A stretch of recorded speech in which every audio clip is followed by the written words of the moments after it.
चार माह साहब के फरस नेसी एक माह जहाबेर আমল করেছি কোরআন হাদিসের দিকে দেখিনি তো ফিরে কি হবে গমরি তোর পর যদি কোরআন হাদিস না মানি জীবনে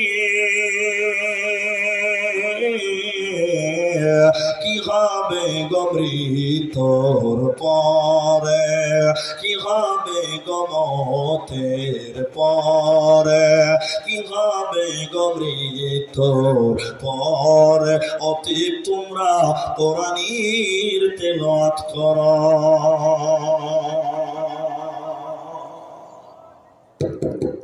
এদিকে দেখি এই কোরআন পড়লে নাকি হয়, সবাই বলুন কোরআন পড়লে কি হয়?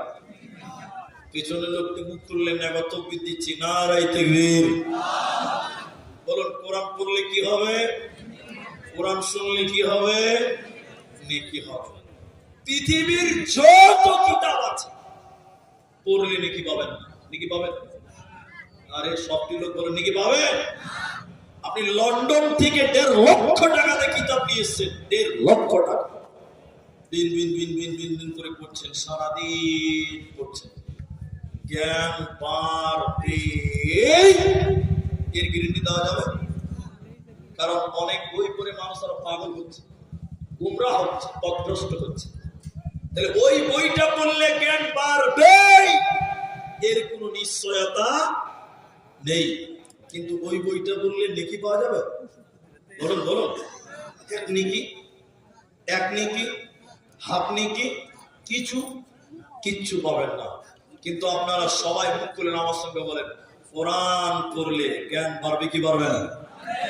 আর ঈমান নেকি বাড়বে। পৃথিবীতে এটাই একমাত্র কিতাব যে কিতাব পড়লে জ্ঞান বাড়ে, বাড়ে না? এই জন্য দেখবেন মাদ্রাসার ছাত্রদের বুদ্ধি একটু বেশি হয়, ঠিক না? নাই বলেন। আমি স্কুলের ছাত্রদেরকে ছোট করলাম না, অপমান করিনি, এবং দেখবেন মাদ্রাসার ছাত্রদের জ্ঞান বিচক্ষণতা একটু বেশি থাকে। যেমন প্রমাণ করবো, একটু প্রমাণ করবো। একটা অনুষ্ঠান হচ্ছে, অনুষ্ঠান কেমন জানে? মানে প্রতিযোগিতা, যে মাদ্রাসার ছাত্ররা জিততে পারে না স্কুলের ছাত্ররা জিততে পারে। আগেই বলছি আমি কাউকে ছোট করছি না, মাপ চেয়ে না। এখন প্রতিযোগিতা কি চলছে? স্কুলের ছাত্রদেরকে বলছে, আমার দিকে দেখেন ভাই,